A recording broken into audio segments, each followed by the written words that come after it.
अच्छा, परवेज इलाही साहब और मोनस इलाही साहब अगर वापस आना चाहें, वो तो खुद कह रहे हैं कि हम इमरान खान साहब के साथ खड़े हैं। एक तो आप उनके बयान को कैसे देखते हैं, चूंकि 9 मई के वाकयात को लेकर काफ़ी उन पर तनकीद भी हो रही है इमरान खान साहब की जमात पर, और चौधरी वजाद साहब के भी वापस आने की बड़ी वजह जो है वो 9 मई के वाकयात ही हैं।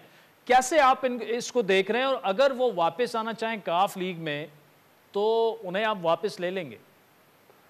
जहाँ बात कर रहे हैं परवेज़ इलाही साहब की और मोने साहब की, तो उन्होंने आज लेटेस्ट बयान भी दे दिया है कि वो दीवार की तरह इमरान खान साहब के साथ खड़े हुए हैं। और उन्होंने कहा है कि जी, परवेज़ साहब ने कहा है कि जी उनका जीना मरना इमरान खान है।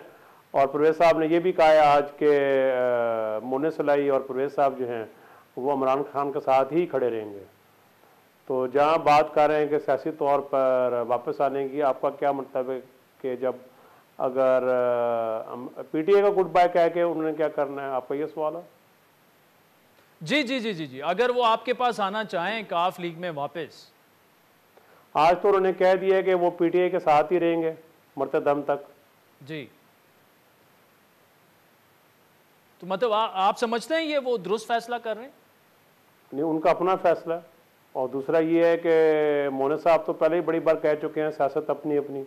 तो अगर उन्होंने फ्यूचर में अगर पीटीए के साथ नहीं रहना तो वो बेहतर है कि वो अपनी जमात बना लें।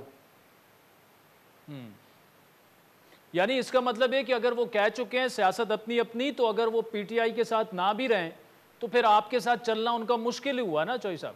सियासी तौर पर मुश्किल है, बिल्कुल।